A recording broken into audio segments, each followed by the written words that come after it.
तो complex number के अगले एपिसोड में स्वागत है। तो आज हम पढ़ेंगे डी मोरिस थ्योरम। तो सबसे पहले तीन चीज़ें पता होनी चाहिए। तो सबसे पहले तुम भूल गए होगे रियल कॉम्प्लेक्स नंबर का फॉर्म क्या होता है। Real number plus imagine number है, आयोटा के साथ एक नंबर, आयोटा के साथ किसी नंबर की मल्टीप्लाई कर दो तो इमेजिन नंबर। ये कौन से फॉर्म में है? ये हो गया तुम्हारी स्टैंडर्ड कार्टेशियन फॉर्म में हो गया। अब पोलर फॉर्म में कॉम्प्लेक्स नंबर कैसे लिखेंगे? आर कॉमन बाहर आएगा, कॉस थीटा प्लस आयोटा के साथ साइन थीटा। तो ये होगा पोलर फॉर्म में। और ई के एक्सपोनेंशियल फॉर्म में भी होता है ई का पावर। इस पूरे को ई लिखो और आई थीटा ऐसे भी लिखते हैं कॉम्प्लेक्स नंबर को। ऐसे समझ लो, इसका मतलब ही है cos theta plus iota sine theta. तो ये पता होना चाहिए कॉम्प्लेक्स नंबर को ऐसे लिखते हैं। तब डी मोरिस थ्योरम क्या है? डी मोरिस थ्योरम बहुत इजी है। तो डी मोरिस थ्योरम क्या है? वो ऐसा है, देखो, cos theta plus iota sine theta. अगर ऊपर कोई भी पावर होगी n, तो समझ जाओ कि वो इसे डी मोरिस थ्योरम से सॉल्व करेंगे। इसके ऊपर n आया, n मतलब कोई भी पावर, तो ये डी मोरिस थ्योरम का क्वेश्चन ये पता होना चाहिए। और कैसे ढूंढेंगे? पावर n होगी। और हमेशा याद रखो डी मोरिस थ्योरम के क्वेश्चन को हम पोलर फॉर्म में सॉल्व करते हैं। पोलर फॉर्म में, देखो ये पोलर फॉर्म में है, देखो पोलर फॉर्म में इक्वेशन है, कार्टेशियन फॉर्म में नहीं होती। अगर कार्टेशियन फॉर्म में दिए है तो पोलर फॉर्म से कन्वर्ट करेंगे हम। तो सबसे पहले याद रखो, अगर पावर आएगी तो डी मोरिस थ्योरम कैसे पहचानोगे? पावर आई तो डी मोरिस थ्योरम, और पोलर फॉर्म में होगा। तो डी मोरिस थ्योरम क्या कहता है? ऐसा होगा, पावर में होगा, तो सॉल्व कैसे करेंगे? ऊपर की पावर क्या थी, n क्या देखेगा? थीटा का रिश्ता कॉस के साथ भी है और साइन के साथ भी है। थीटा का रिश्ता कॉस के साथ भी है और साइन के साथ भी है। तो n को नहीं देखा जाएगा, फिर n भी बोलेगा मैं भी रिश्ता बनाऊंगा इनके साथ। तो cos n theta plus iota sign n theta. तो यही डी मोरिस थ्योरम है। डी मोरिस थ्योरम क्वेश्चंस ऐसे ही सॉल्व करेंगे हम, कुछ नहीं। और हमेशा याद रखेंगे डी मोरिस थ्योरम में आयोटा ऑलवेज साइन के साथ होगा, आयोटा ऑलवेज साइन के साथ होगा। किसी किसी क्वेश्चन में साइन के साथ नहीं होगा तो उसे हम कन्वर्ट करेंगे, वैसे भी क्वेश्चन हम देखेंगे। तो अब स्टार्ट करेंगे डी मोरिस थ्योरम के, हम कुछ क्वेश्चंस देखेंगे, उससे पहले लिख लो, ओके। तो डी मोरिस थ्योरम का पहला क्वेश्चन हम सॉल्व करेंगे। तो देखो क्वेश्चन क्या है? Find modulus and argument of, ऐसा कुछ दिया है लाभ। देखो तो तुम्हें समझेगा कैसे? मैं क्या बोला था, ऊपर पावर देखोगे, पावर ऊपर पावर देखने से क्या समझ आएगा? समझना पड़ेगा कि वो डी मोरिस थ्योरम का क्वेश्चन है। तो देखो यहाँ देखो, इस पूरे की पावर ऊपर 13 दिख रही है और इस पूरे की पावर ऊपर 11 दिख रही है। तो पावर देखते ही समझ जाओ कि डी मोरिस थ्योरम से सॉल्व होगा। और एक बात याद रखनी है, क्या? वो की पावर होगी तो ही सॉल्व करेंगे डी मोरिस थ्योरम से। लेकिन डी मोरिस थ्योरम हम कॉम्प्लेक्स नंबर का जो इक्वेशन है वो हम पोलर फॉर्म में सॉल्व करते हैं। ये कॉम्प्लेक्स नंबर की इक्वेशन है, सही है, लेकिन ये पोलर फॉर्म में नहीं है। पोलर फॉर्म मतलब क्या? R cos theta sine theta जो है ना, वो पोलर फॉर्म में। ये पोलर फॉर्म नहीं है, स्टैंडर्ड कार्टेशियन फॉर्म में है। पहले बात, इससे पहले बताया था, जस्ट पहले मैंने। तो ये देखो, तो हम मतलब क्या करना है? तुम्हारे पास एक मान लो राइफल है और सामने टारगेट है। तुम्हें टारगेट पर फायर करना है। बहुत आसान काम है, लेकिन प्रॉब्लम क्या है? तुम्हें टारगेट पर फायर करने के लिए राइफल में बुलेट्स नहीं है। वो बुलेट्स हम सबसे पहले ढूंढेंगे। तो यहाँ यही करना है। पता है हमें ऊपर पावर दिखी तो क्या यूज करेंगे? De Moivre's theorem. मतलब तुम्हारी राइफल क्या है? De Moivre's theorem. तो फायर करोगे नहीं, बुलेट से नहीं है ना। मतलब डी मोरिस थ्योरम कब यूज करते? जब पोलर फॉर्म में, ये पोलर फॉर्म नहीं कार्टेशियन फॉर्म है, तो कन्वर्ट करना पड़ेगा। सब तैयार है, बंदूक है, सब है, लेकिन गोलियां नहीं। तो सबसे पहले गोली ढूंढेंगे, फिर राइफल में डालेंगे, फिर लोड करेंगे, फिर फायर करेंगे। तो कैसे फाइंड करेंगे? तो सबसे पहले लेट ए कॉम्प्लेक्स नंबर 1, दो कॉम्प्लेक्स नंबर है, तो मैं पहला कॉम्प्लेक्स नंबर लिखता हूँ। Okay, complex number. अब तुम बोलोगे ऊपर का पावर 13 क्यों नहीं लिया? पावर हमने नहीं ली, क्यों? हमें पावर से अभी मतलब नहीं है। पावर यूज करते हम डी मोइर थ्योरम में। डी मोइर थ्योरम यूज कब होता? जब पोलर फॉर्म में। पोलर फॉर्म है क्या? नहीं है, तो हम इसे स्टैंडर्ड कार्टेशियन फॉर्म को पोलर में लाएंगे। तो पावर को भूल जाओ, हम सिर्फ इससे पहले इसका रूप बदलेंगे। ये कार्टेशियन के रूप में पोलर के रूप में लाएंगे। तो कैसे लाएंगे? पोलर का रूप मतलब क्या? R common, cos theta plus iota sine theta, इस फॉर्म में लाएंगे। और इस फॉर्म में लाने के लिए तुम्हें आर पता होना चाहिए और थीटा पता होना चाहिए। ये दोनों चीजें पता होनी चाहिए। अब प्रॉब्लम क्या है? इसे हम कैल्सी से भी सॉल्व कर सकते हैं और फॉर्मूले से भी, लेकिन कैल्सी में प्रॉब्लम क्या है? हम दोनों यूज करके सॉल्व करेंगे, कैल्सी से भी और बिना कैल्सी से भी। प्रॉब्लम क्या है? कैल्सी से सॉल्व करोगे तो आर करेक्ट आएगा तुम्हारा हल ऑलवेज, लेकिन कभी कभी थीटा ऐसा -30 डिग्री आएगा और थीटा इज इक्वल 30 डिग्री। जब भी माइनस आएगा कैल्सी में, तो कैल्सी को सॉल्व नहीं करेंगे, हम लिख के सॉल्व करेंगे। और जब पॉजिटिव में आएगा थीटा, तो कैल्सी से यूज करेंगे, दोनों से यूज करेंगे हम। देखो कैल्सी का यही प्रॉब्लम है। तो देखो स्टार्टिंग में हम पहले कैल्सी से सॉल्व कर रहे थे। कैल्सी सॉल्व कैसे करेंगे? ये देखो, कैल्सी में आओ, मॉड को दबाओ, फिर ऑप्शन नंबर 3 स्टार्ट। अरे नहीं दिख रहा, रुको, सुन। ये देखो, मोड में जाओ, फिर स्टार्ट 3 को दबाओ। ओह, क्या हो रहा रे? मोड में जाओ, 2 को दबाओ, बाद में 1 प्लस आयोटा, फिर √3, फिर बाहर लो, 2 को दबाना है। फिर डबल शिफ्ट को दबाएंगे, फिर 2 को दबाएंगे, यहाँ कॉम्प्लेक्स लिखा है तो 2 को दबाओ, फिर ऐसा आएगा, फिर ऑप्शन 3 को दबाओ। ओके, फिर इक्वल्स, नीचे इक्वल को दबाओ, फिर कुछ ऐसा आएगा, 2 से बड़ा 60, मतलब R2 है, थीटा 60 डिग्री है। तो कैल्सी क्या बोलता है? R2 है और थीटा 60 डिग्री है, मतलब पाई के फॉर्म में π/3 होगा। तो हम पाई में सॉल्व करेंगे, π/3। तो देखो कॉम्प्लेक्स फॉर्म में क्या होगा? पहले आ रहा था R2, इक्वेशन है ना, R cos theta plus iota sine theta, ये तो इक्वेशन है तुम्हारी पोलर फॉर्म में। तो R क्या है? 2 निकाला कैल्सी से, फिर cos as it is, theta क्या है? 60 डिग्री, हम पाई में लिखेंगे, π/3 प्लस आयोटा साइन थीटा क्या है? π/3। तो हो गया, हमारी पोलर फॉर्म में इक्वेशंस आ गई। अब इस इक्वेशन को Z2 क्या है? √3 - R, तो इसे हम लाएंगे पोलर फॉर्म में। अब देखो कैल्सी में होता क्या है? फिर से मॉड, फिर 2 यूज करेंगे कॉम्प्लेक्स नंबर, फिर क्या है? √3 माइनस आयोटा, फिर शिफ्ट, फिर नीचे का 2, फिर 3। तो आता क्या है? 2 और ऐसा -30 आता है। तो जब भी ऐसा आएगा तो कैल्सी से सॉल्व मत करो, आंसर अलग आएगा। आर लिखो, आर एज इट इज आएगा, आर ठीक आएगा, आर को 2 लिखो और थीटा ये नहीं लाएगा।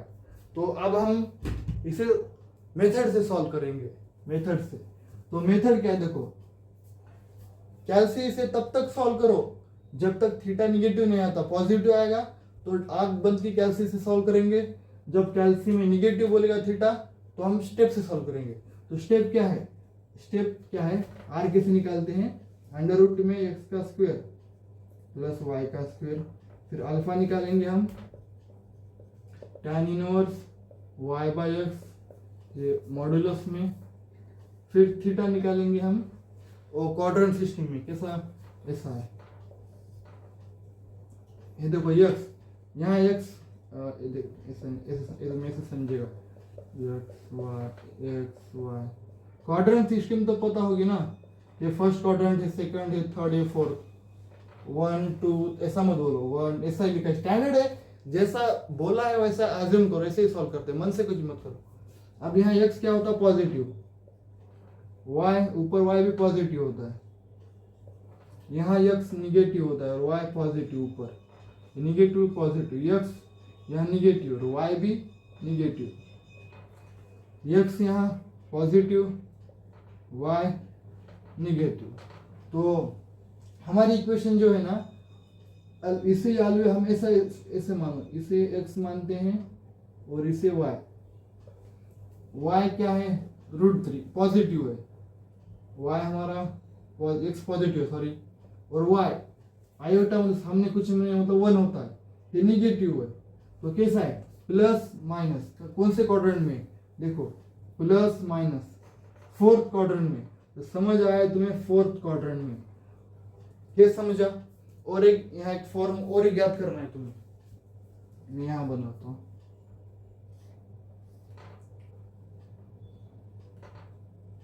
थीटा थीटा थीटा, यहाँ क्या होता है 0, यहाँ π/2, फिर यहाँ पाई, फिर यहाँ 2π, इसे -π/2 भी बोलते हो, अपोजिट होता है। तो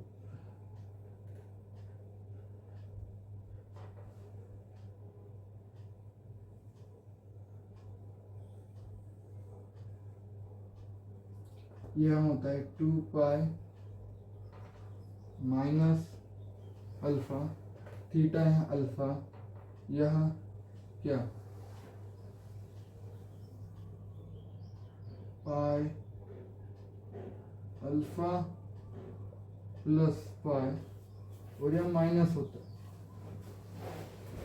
एक मिनट,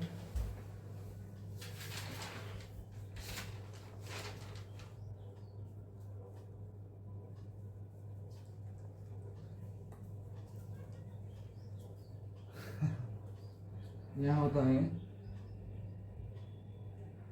माइनस अल्फा, ये क्वाड्रेंट सिस्टम में फर्स्ट सेकंड थर्ड फोर्थ, ये भी फर्स्ट सेकंड थर्ड फोर्थ, यहाँ ना ऑलवेज याद रखना है थीटा की वैल्यू, स्टेप लंबी है, बड़ी स्टेप, यहाँ देखो थीटा किसे अल्फा निकालेंगे बाद में थीटा, तो फर्स्ट क्वाड्रेंट में थीटा इक्वल टू अल्फा था, यहाँ देखो यहाँ पाई है, तो यहाँ पाई से कम है तो पाई माइनस अल्फा करेंगे, और यहाँ ज्यादा है तो अल्फा और पाई को ऐड करेंगे, और यहाँ 2π से कम है तो 2π माइनस अल्फा करेंगे, तो ये हमारा ना ये भाई एक्स पॉजिटिव है, वाई निगेटिव, प्लस माइनस मतलब फोर्थ क्वाड्रेंट में आता है, तो फोर्थ क्वाड्रेंट में ना एक फॉर्मूला थीटा कैसे निकालेंगे, 2π माइनस अल्फा, सामान भूल जा रहा मैं, 2π माइनस अल्फा, तो 2π माइनस अल्फा, बहुत लंबी स्टेप है। तो आर कैसे निकालेंगे, आर एक्स स्क्वायर प्लस, ये ऑलरेडी निकाला है हमने, लेकिन फॉर्मूले से एक बार बताता हूँ। तो एक्स, ये एक्स है क्या है √3 का स्क्वायर क्या होता है 3 प्लस ये 1 क्या होता है, इसका आएगा इज इक्वल टू 4 बाद में 2, तो R2 कैलसी से डायरेक्ट आया था, तो हमने थीटा निकाला, थीटा कैसे आएगा देखो, अल्फा निकालो, tan inverse y by x, y क्या है 1 और x क्या है √3। अब -1 क्यों नहीं लिया मैंने, क्योंकि ये मॉड में आता है, साइन निगेटिव पॉजिटिव हो जाएगा यहाँ, अब इसे भी कैलसी सॉल्व करते हैं। तो कैलसी में ना ये ऑप्शन है बघा टैन, लेकिन इसके ऊपर लिखा टैन इनवर्स पीले में लिखा येलो में, तो येलो यहाँ येलो शिफ्ट का कलर भी येलो है, तो शिफ्ट को दबाओ, फिर टैन इनवर्स 1, फिर नीचे √3, तो टैन इनवर्स की वैल्यू आती है 30 डिग्री। 30 डिग्री का मतलब π/6, तो अल्फा क्या है π/6, 30 डिग्री मतलब π/6, तो अल्फा आ गया π/6। फिर थीटा निकालना था हमें, तो 2π माइनस अल्फा क्या है π/6, तो सॉल्व करो क्या होगा 11π/6, तो थीटा आ गया 11π/6, 6 to 12 में से π/6। तो ये जनरल मेथड है। आर और थीटा, सबसे पहले आर निकालेंगे, थीटा के लिए अल्फा निकालेंगे, अल्फा के लिए वो चार्ट का फॉर्मूले थे वो याद रखो। अगर मैंने बताया दोनों कैल्सी से भी बताया और नॉर्मल मेथड से, अगर कैल्सी में निगेटिव दिया तो गड़बड़ है, फॉर्मूले से सॉल्व करेंगे। अगर कई बार लग अच्छा होता है, ऐसा क्वेश्चन आता है कि जिसमें हमने सिर्फ एक की वैल्यू, एक कॉम्प्लेक्स नंबर को सॉल्व करना है और ट्विंस होते हैं। ट्विंस का मतलब मान लो 1 plus √3 iota plus 1 minus √3 iota, इसमें ना सिर्फ इसका अगर एक का निकालोगे दूसरे का ऑटोमेटिक आ जाएगा, क्योंकि वो ट्विंस है। ऐसा भी क्वेश्चन है, हम आगे लिख लेंगे। तो दोनों मेथड बता दिए मैंने। अब Z2 कॉम्प्लेक्स नंबर का इक्वेशन पोलर फॉर्म में, सबसे पहले R है तो R2, फिर cos थीटा हमारा 11π/6 प्लस आयोटा साइन 11π/6, तो इसे बोलो इक्वेशन 1, इसे बोलो इक्वेशन 2। अब तुम्हारे राइफल में बुलेट्स आ गए, बुलेट्स को तुमने तैयार कर लिया। अब लोड करो इस इक्वेशन में, तो देखो 1 प्लस आयोटा √3, इक्वेशन ये पोलर फॉर्म में क्या है, ये पोलर फॉर्म में है, तो लिखो 2 cos π/3 प्लस आयोटा साइन π/3 हो गया, और √3 माइनस आयोटा पोलर फॉर्म में है equation 2 cos 11π/6 plus iota sine 11π/6, और अब इसके ऊपर की जो पावर है अब लिखो इनकी पावर, इसकी पावर 13 है, इसकी पावर 11 है। अब डी मोरिस थ्योरम यूज कर सकते हो, दोनों कंडीशन सेटिस्फाई है। सबसे पहली कंडीशन क्या है, पावर n होनी चाहिए और इक्वेशन जो है वो पोलर फॉर्म में। यहाँ देखते ही समझ आ गया था, पावर 13 है और यहाँ 11 पावर है, मतलब डी मोरिस थ्योरम है। लेकिन प्रॉब्लम क्या थी, दूसरी कंडीशन सेटिस्फाई नहीं कर रहा था, इक्वेशन कार्टेशियन फॉर्म में, पोलर फॉर्म। हमने अब इक्वेशन पोलर फॉर्म में भी लाई और पावर भी है। अब सॉल्व करेंगे, अब तो पिक्चर चालू हुई है, तो ये लिख लो, मैं सीरीज करने वाला हूं।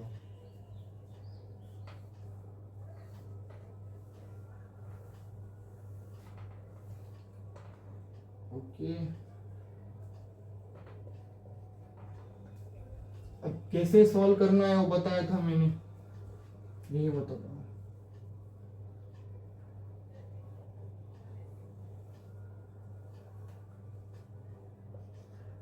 अगर पावर n है तो देखो थीटा का रिश्ता साइन के साथ भी है, कॉस के साथ भी है। n को देखा नहीं जाएगा तो n भी साइन के साथ रिश्ता बनाएगा और कॉस के साथ भी, कैसे, उनके बीच में आएगा ना, cos n theta as it is sine theta. तो यही इसे हम यूज करने वाले हैं। पाई बाय 3 तुम्हारा थीटा है और ये एन है, तो एन थीटा ऐसा होगा। और यहाँ 2 है तो इसकी पावर भी होगी 13 और 11 इसकी पावर भी 13 हो जाएगी। और हम क्या करेंगे, इसे ना इतना बड़ा लिखने है, छोटे से ई के फॉर्म में लिखेंगे।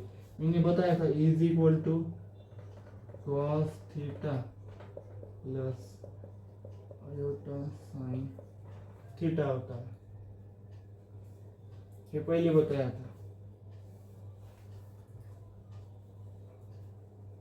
काम करेंगे, इससे पहले हम ऊपर लिख लेंगे 2 कॉस 13 ऊपर यहाँ आ जाएगा cos pi by 3 plus i sine pi by 3, इसकी पावर क्या है 13, हम फिलहाल नहीं लिखते इसे ऐसा।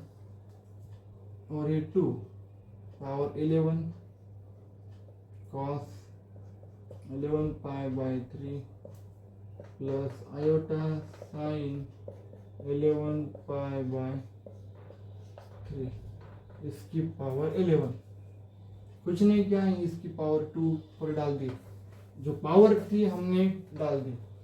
अब देखो ना, तुमने बचपन में पढ़ा होगा, अगर एक की पावर m है और नीचे एक की पावर n है तो क्या होता है, एक की पावर m माइनस n। तो वही यहाँ 13 है 11 है, तो 13 माइनस 11 होगा और 2 आएगा, मतलब 2 की पावर 2, 13 माइनस 11 2 होता है। तो अब इसे ना हम ई के फॉर्म में लिखेंगे, इस पूरे को ई आई थीटा। ओ भारी मिस्टेक हो गया मुझसे, तुम्हें मैं क्या बोला, e is equal to cos theta plus i sine theta. ये ऐसा नहीं है, आई थीटा ऐसा। Cos theta plus i sine theta को ई की पावर आई थीटा में लिखते हैं। तो देखो cos theta plus i sine theta, तो लिखो ई की पावर आई, थीटा कितने है पाई बाय 3 है। इसको हमने इस फॉर्म में डाला, पावर एज के ऊपर जो है वो 13 डिवाइड बाय, ये देखो इसको हम इसकी फॉर्म में कैसे लिखेंगे, ई आई थीटा, थीटा क्या हमारा 11 पाई बाय 3 और एज इट इज पावर ऊपर की 11। कुछ नहीं किया हमने, इस पोलर फॉर्म को ई की फॉर्म में लिखा है एज इट इज, और कुछ नहीं किया। तो ये तुम्हारा सोल्यूशन हो गया। तो this is your final answer. अगर किसी को आगे सॉल्व करना है तो करो, आपकी मर्जी। तो डी मोयर थ्योरम का पहला क्वेश्चन हो गया। तो हम और एक क्वेश्चन देखेंगे, ओके। तो इसे लिख लो।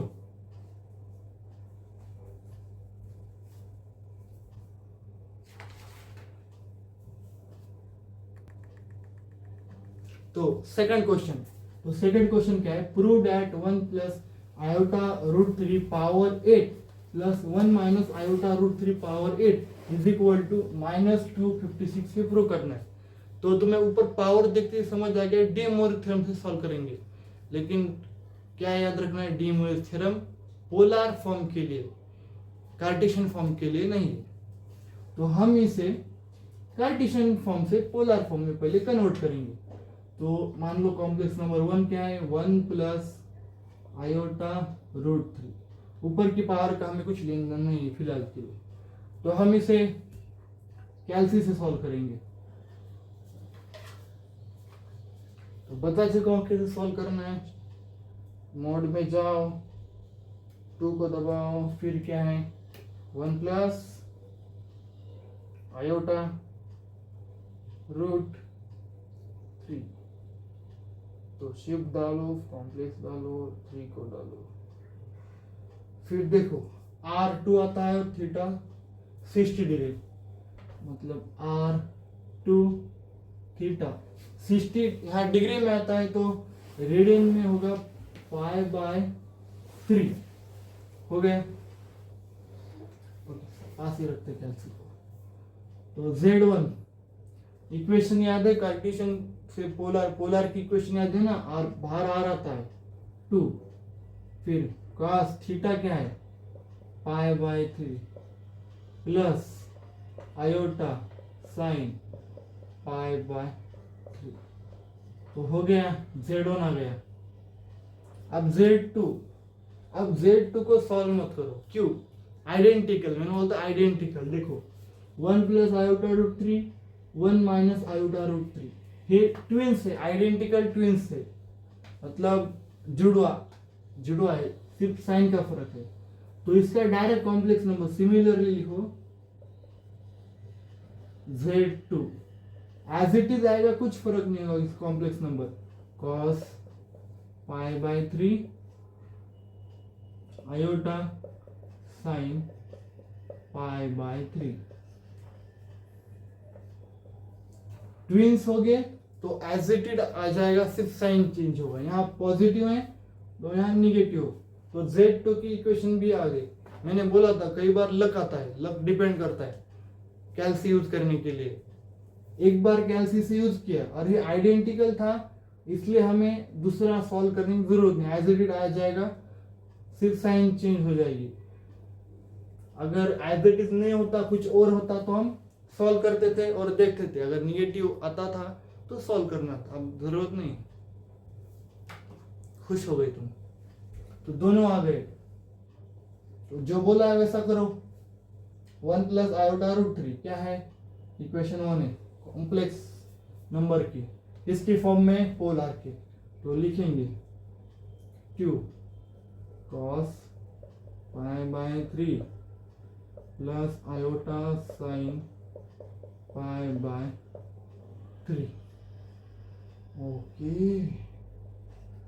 As it is power 8 plus ये इक्वेशन है 2 cos π/3 minus iota sine π/3, power इसने भी यहाँ 8 बोली है, इक्वल्स टू पावर 8 है तो डे मोर थ्योरम हो गया, पता है तुम्हें। पोलर फॉर्म में भी इक्वेशन है, पावर भी n है, तो n को थीटा का रिश्ता कॉस और साइन के साथ नहीं देख पाता तो वो भी उनके साथ रिश्ता बनाता है, मतलब उनमें आके मिक्स हो जाता है, n थीटा बन जाएगा। तो यहाँ 2 की पावर पहले 8 बनेगी, फिर कॉस आ जा 8 π/3 प्लस आयोटा साइन, झपाक से n आ जाएगा थीटा के पास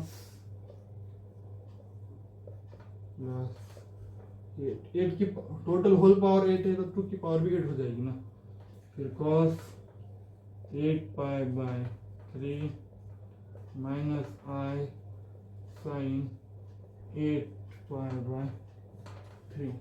अब कुछ कॉमन निकालो, 2 की पावर 8 सेम है तो इसे हम कॉमन निकालेंगे यहाँ, और क्या होगा, कुछ नहीं, cos 8 π/3 iota sine 8 π/3 plus cos 8 π/3 minus iota sine 8 π/3। अब तुम ध्यान से देखोगे तो देखेगा plus iota sine 8 π/3 minus sine 8 π/3 iota के साथ कैंसिल हो जाती है, ये यहाँ से कैंसिल, ये यहाँ से कैंसिल, 2 की पावर 8 नेगेटिव, देखो cos 8 π/3 प्लस cos 8 π/3 2 हो जाएगा, 2 cos 8 π/3। अब इसे ना थोड़ा एक्सपांड करो, 2 की पावर 8 प्लस 2, और इसका मतलब मल्टीप्लाई है ना, cos अब 8π/3 को ऐसे लिखो, कैसे लिख सकते हो तुम? π/3 माइनस 3π, ऐसे लिखो। मतलब देखो ना, 3 3 9, 9π माइनस π, 8π/3, तो इस फॉर्म में लिखो, इजी है। π/3 को ऐसे निकालो, माइनस 3 का टेबल याद करो, 8 नहीं आता, 9, 3 3 9 ज्यादा हो रहा, तो ऐसे इस फॉर्म में लाओ। इसका मतलब ही है ना इसी फॉर्म में। अगर इसे सॉल्व करोगे तो यही आएगा ऊपर का। अब इसे सॉल्व करो, आ जाएगा, मैं यहाँ डायरेक्ट लिख दूंगा -256। तो सॉल्व करो, ये आ जाएगा। बहुत इजी क्वेश्चन है डी मोरिस थ्योरम के। और क्वेश्चन हम अगले एपिसोड में देखेंगे। अगर एपिसोड अच्छा लगे तो लाइक कर दो। Thank you.